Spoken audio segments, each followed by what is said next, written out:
Capital TV देख रहे हैं आप। मैं हूं आपके साथ अंशिका। इस वक्त की बड़ी खबर पर बात करेंगे, जहां महाराष्ट्र में होटल पॉलिटिक्स फिर से शुरू हो गई है, क्योंकि 10 जून को राज्यसभा चुनाव होने वाले हैं और ऐसा लग रहा है जैसे राज्यसभा चुनाव से पहले उद्धव ठाकरे को अब अपने विधायकों पर भरोसा नहीं रहा है। इसीलिए उनकी बाड़ेबंदी शुरू हो गई है और उन्हें मलाड के एक होटल में 10 जून तक के लिए शिफ्ट कर दिया गया है। इसी विषय पर ज्यादा जानकारी के लिए मेरे साथ न्यूज रूम से जुड़ रहे हैं राजीव जी। राजीव जी, क्यों आखिरकार शिवसेना की ओर से अब विधायकों को होटल में शिफ्ट किया गया है? देखिए, राज्यसभा चुनाव होना है 10 तारीख को और वहां भारतीय जनता पार्टी ने एक नया दांव खेला। जो बहुमत थी तीनों चारों पार्टियों के लिए, उससे एक extra candidate Bharatiya Janata party ने डाला है और भारतीय जनता पार्टी के इस दांव के बाद उद्धव ठाकरे के खेमे में हड़कंप मच गया। जो स्थिति है वहां पर, वो 6 राज्यसभा सांसदों के लिए चुनाव होने हैं, लेकिन एक 7वां उम्मीदवार उतर गया है। इसमें 2 सांसद जो हैं भारतीय जनता पार्टी के, उसके लिए उनके पास समर्थन है। एक जो सांसद होंगे वो कांग्रेस के, एक एनसीपी के और एक शिवसेना के पास है, जिसके लिए शिवसेना के पास बहुमत थी। लेकिन शिवसेना ने 2 कैंडिडेट उतार दिया।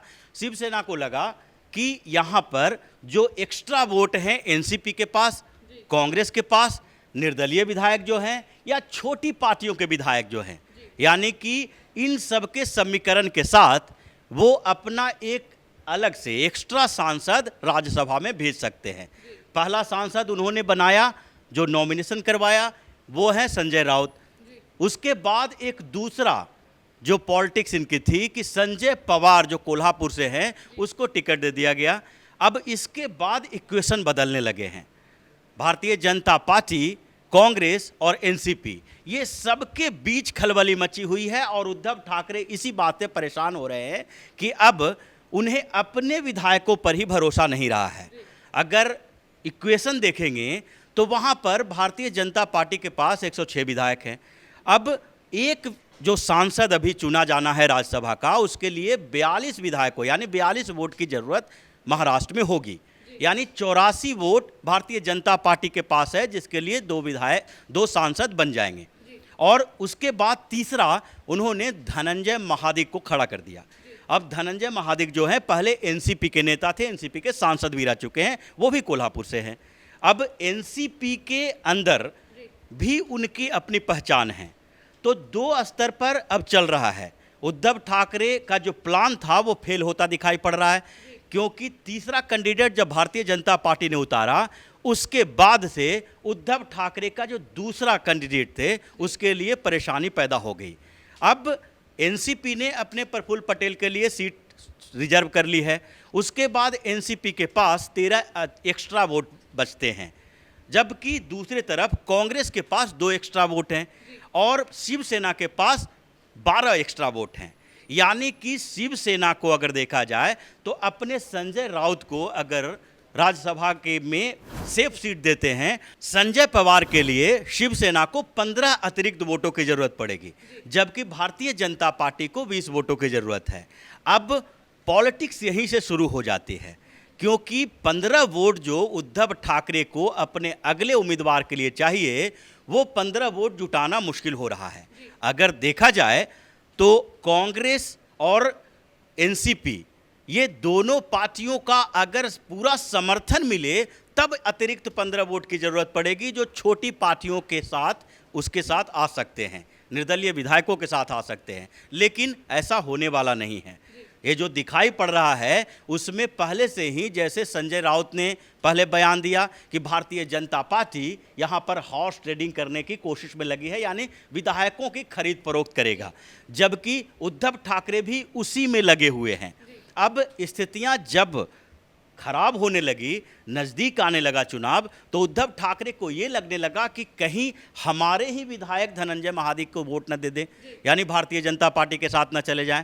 तो अभी वो भारतीय जनता पार्टी के खिलाफ अपने ही विधायकों पर अविश्वास रख रहे हैं, इसलिए उन्हें अब रिसोर्ट में शिफ्ट कर रहे हैं। राजीव जी, जैसा कि राजस्थान में भी हमने देखा कि राज्यसभा चुनाव से पहले वहाँ गहलोत ने अपने विधायकों को उदयपुर के एक होटल में शिफ्ट कर दिया, लेकिन कई विधायक वहाँ नहीं नहीं पहुंच पाए और उनकी जो एब्सेंस है उससे गहलोत की टेंशन बढ़ गई, तो क्या यहाँ भी ऐसा कुछ देखा जा सकता है? बिल्कुल ऐसा ही देखा जा रहा है। सबसे बड़ी बात तो ये है कि उद्धव ठाकरे के लिए समस्या अपने विधायकों को समेटने की ही अब हो रही है। अपने विधायक पर भरोसा नहीं है।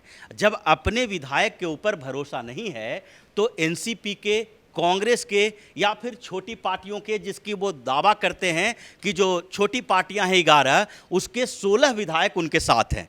अब 16 विधायक अगर साथ हैं तो फिर अपने विधायकों को रिसोर्ट में शिफ्ट करने की ज़रूरत नहीं है। लेकिन भारतीय जनता पार्टी ने 2 स्तर पर यहाँ पर स्ट्रेटजी बनाई है। पहली स्ट्रेटजी तो ये थी कि वो अपना जो कैंडिडेट, तीसरा कैंडिडेट जो खड़ा करना था, वो अपनी पार्टी के किसी नेता को खड़ा नहीं किया। उन्होंने बाहर से एक नेता लाया। वो नेता हैं धनंजय महादिक, जो पहले एनसीपी के बड़े नेता रह चुके हैं, सांसद भी रह चुके हैं। अब 13 विधायक जो एनसीपी के हैं वो उद्धव ठाकरे के वश में नहीं हैं, और शरद पवार भी ये नहीं चाहेंगे कि उद्धव ठाकरे को राज्यसभा की एक एक्स्ट्रा सीट मिल जाए। अब पेच फंसा हुआ है महाविकास अघाड़ी में। महाराष्ट्र की जो तीनों पार्टियां हैं जो सरकार में शामिल है, उसी के बीच पेच फंसा हुआ है। सबसे पहले एनसीपी के विधायक, जो शरद पवार चाह ही नहीं रहे हैं कि वो उद्धव ठाकरे के साथ जाएं, वो भी इस बात के लिए है कि मेरा एक सांसद है प्रफुल्ल पटेल का, वो फिक्स है, और उसके अलावा जो हमारा अतिरिक्त वोट है वो ऊपरी तौर पर सामने में तो हमेशा कहेंगे कि हमारे जो विधायक हैं वो शिवसेना के उम्मीदवार को वोट देंगे, लेकिन अंदर खाने से जो महाराष्ट्र में चल रहा है उसमें साफ तौर पर दिखाई पड़ रहा है कि एनसीपी के खेमे में भी भारतीय जनता पार्टी के जो उम्मीदवार हैं उनकी पैठ है, क्योंकि वो एनसीपी के नेता रह चुके हैं। और सबसे बड़ी बात यह है कि ये पूरी पॉलिटिक्स जो राज्यसभा की चल रही है वो कोल्हापुर सेंट्रिक हो गई है, क्योंकि पहले संभाजी महाराज जो हैं, शिवाजी महाराज के वंशज, उनको टिकट देने की बात हो रही थी। इससे पहले उन्हें भारतीय जनता पार्टी ने राज्यसभा भेजा था राष्ट्रपति से मनोनीत करवा के, लेकिन वो किसी पार्टी के साथ नहीं गए थे, भारतीय जनता पार्टी ज्वाइन नहीं किया था। इस बार जब राज्यसभा चुनाव की घोषणा हुई तो उसके बाद यही होने लगा कि संभाजी को यहाँ से राज्यसभा भेजा जाए, वो निर्दलीय तौर पर खड़े हों, और भारतीय जनता पार्टी ने पहले ही कह दिया कि हमारे जो एक्स्ट्रा वोट हैं 22 वोट वो हम संभाजी को दे देंगे। लेकिन उद्धव ठाकरे के ऊपर ठीकरा फोड़ा गया। उद्धव ठाकरे के पास जब संभाजी गए तो उन्होंने कहा कि अगर आप शिवसेना में शामिल होते हैं तभी आपको हम समर्थन देंगे। वो किसी पार्टी में शामिल होना नहीं चाह रहे थे, लेकिन निर्दलीय तौर पर उन्हें समर्थन नहीं दिया गया। इसके बाद उन्होंने नॉमिनेशन नहीं किया, वो पीछे हट गए। तो राजीव जी, इस तरह के हालात राज्यसभा चुनाव से पहले क्यों बन रहे हैं? क्योंकि एक तरफ तो उद्धव ठाकरे अपनी पार्टी को लेकर बड़े बड़े दावे करती है, लेकिन दूसरी तरफ जब चुनाव का समय आता है तो मजबूत पार्टी बनकर जो पार्टी उभरती है वो बीजेपी होती है। ऐसा क्यों? क्योंकि उद्धव ठाकरे अपने जो एजेंडा है, उनका जो विचार रहा है, जो परंपराएं वहाँ पर रही है, शिवसेना यानी शिवाजी महाराज के आदर्शों पर चलने वाली पार्टी के तौर पर इसे जाना जाता है, उससे वो अलग हट गए हैं, वो लीग से हट गए हैं। उन्होंने सत्ता के लिए एक ऐसा गठबंधन बनाया जिसे अनैतिक गठबंधन कहा जाता है, क्योंकि कांग्रेस, एनसीपी और शिवसेना तीनों की विचारधारा अलग अलग है, और शिवसेना की विचारधारा पूरी तरह से इन दोनों पार्टियों से अलग है। अभी भी जो 8 जून को औरंगाबाद में रैली होने वाला है उद्धव ठाकरे की, और उस रैली के लिए जो टीजर जारी किए गए हैं, अभी से प्रचार किया जा रहा है, उसमें औरंगाबाद को संभाजी नगर बोला जा रहा है, क्योंकि बाला साहब ठाकरे ने अपनी रैली में कहा था कि औरंगाबाद नाम नहीं रहेगा, इसका नाम हम लोग संभाजी नगर रखते हैं। तो संभाजी के नाम पर जो औरंगाबाद का नाम शिवसेना अपने लोगों के बीच, हालांकि उसका नाम वही है औरंगाबाद ही, ऑफिशियली उसका नाम अभी तक चेंज नहीं हो पाया है, और उद्धव ठाकरे के ऊपर इस बात के लिए दबाव भी है कि औरंगाबाद का नाम बदला जाए, और इसके लिए राज ठाकरे ने अपने पिछली रैली में उबाला भी था ये मुद्दा को कि संभाजी नगर इसका नाम रखा जाए, औरंगजेब की कब्र को यहाँ से हटाया जाए। लेकिन उद्धव ठाकरे ये काम कर नहीं पा रहे हैं, तो वो अपने पुराने बाला साहब ठाकरे के उस विरासत को संभालने में जुटे हुए हैं। क्योंकि उनके ऊपर बार बार ये आरोप लग रहा है कि उद्धव ठाकरे हिंदुत्व के एजेंडे से हट गए हैं, अब वो सेकुलर होने की कोशिश कर रहे हैं, अब उस पुराने जो उनके बाला साहब ठाकरे से चलते आ रहा जो उनकी छवि है उसको बचाने में जुटे हैं। तो ऐसे में शिवसेना जो उसके कार्यकर्ता हैं, जो उनके विधायक हैं, जिनको चुनाव लड़ने के लिए मैदान में जाना पड़ता है, वो तो विकल्प तलाशेंगे ही। उनको तो लगेगा ही कि शिवसेना के साथ रहना है या भारतीय जनता पार्टी के साथ रहना है, क्योंकि उनका जो एजेंडा होगा, जो चुनावी एजेंडा होगा, जब चुनाव में जाएंगे तो वो हिंदुत्व की बात करेंगे। जनता उससे क्या पूछेगी कि आपने तो कांग्रेस के साथ गठबंधन कर लिया, आपने तो एनसीपी के साथ गठबंधन कर लिया, दोनों ही मुस्लिम तुष्टीकरण की नीति अपनाती है, तो उस पार्टी के साथ आपने जो सरकार चलाई है उसमें हिंदुत्व के एजेंडे से अलग राग अलापा गया है। तो ऐसे में हम आपको वोट क्यों दें? इसलिए ये लोग जो उनके विधायक हैं उद्धव ठाकरे के, वो भी कंफ्यूज हैं कि हम चुनाव में कौन सा एजेंडा लेके जाएंगे। तो इसलिए वो विकल्प तलाश रहे हैं कि जब मौका मिले भारतीय जनता पार्टी की तरफ शिफ्ट हो जाओ, राज ठाकरे के साथ चले जाओ। और इसलिए उद्धव ठाकरे को लग रहा है कि राज्यसभा चुनाव के समय ही क्रॉस वोटिंग हो सकता है और पता भी नहीं चलेगा। हो सकता है इंक बदल दिए जाएं, हो सकता है कि वो दूसरे तरीके से अपने वोट ही कैंसिल करवा दें और उद्धव ठाकरे की परेशानी बढ़ जाए।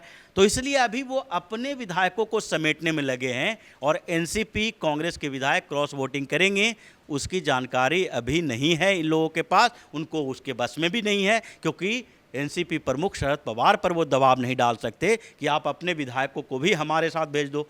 वो अपने साथ रह सकते हैं, कांग्रेस के विधायक भी उनके साथ रहेंगे। 29 जो दूसरी पार्टियों के विधायक हैं, छोटी छोटी पार्टियों के निर्दलीय हैं, वो भी अपने साथ रहेंगे। और भारतीय जनता पार्टी को 20 वोटों की ज़रूरत है और 20 वोट वो एनसीपी से भी आएंगे, शिवसेना से भी आएंगे और जो दूसरी छोटी पार्टियां हैं, निर्दलीय विधायक हैं, उससे भी आएंगे। ऐसे 8 जो निर्दलीय विधायक हैं उन्होंने भारतीय जनता पार्टी का समर्थन कर दिया है, यानी कि 30 वोट भाजपा के पास है। 11 वोटों की ज़रूरत होगी, 11 वोट दूसरी छोटी छोटी पार्टियां हैं वो देने के लिए तैयार हो गई है। और उद्धव ठाकरे को अब घोर बेइज्जती का सामना राज्यसभा चुनाव में करना पड़ सकता है। इसलिए संजय राउत भी बौखलाए हुए हैं, उद्धव ठाकरे भी बौखलाए हुए हैं और भारतीय जनता पार्टी पर कह रहे हैं कि ये लोकतंत्र की हत्या हो रही है।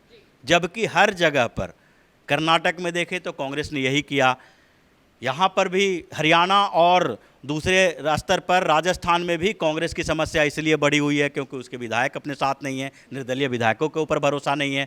तो राज्यसभा चुनाव में हमेशा ये होता है कि जो अपने अंदर के निर्णय है उसका इंतजार किया जाता है और अंतरात्मा की आवाज़ सुन के भी कभी कभी वोटिंग की जाती है और वो वोटिंग महाराष्ट्र में भी होनी है। इसीलिए उद्धव ठाकरे अब चाह रहे हैं कि 3 दिन के भीतर किसी तरीके से अपने विधायकों को किसी तरीके से पकड़ के रखे रहें, रिसोर्ट में बंद करके रखे रहें। उनको धमकी भी दी जाएगी शिवसेना की तरफ से कि अगर आप में से किसी ने गलत किया, दूसरे को वोट दिया, तो उसका परिणाम कुछ और हो सकता है। तो ये स्थितियां महाराष्ट्र में चल रही है और उद्धव ठाकरे की परेशानी भी इसलिए बढ़ी हुई है। जी, बहुत बहुत शुक्रिया इस जानकारी के लिए। तो उद्धव ठाकरे ने सत्ता की लालसा में एक ऐसा गठबंधन बनाया जिसके चलते अब राज्यसभा पर वो फंसते नजर आ रहे हैं। तो 10 जून से पहले राज्यसभा चुनाव होने से पहले उद्धव ठाकरे को अब क्रॉस वोटिंग का डर सता रहा है, अपने विधायकों की खरीद फरोख्त का डर सता रहा है और यही कारण है जिसकी वजह से उन्होंने अब अपने विधायकों को होटल में शिफ्ट कर दिया है।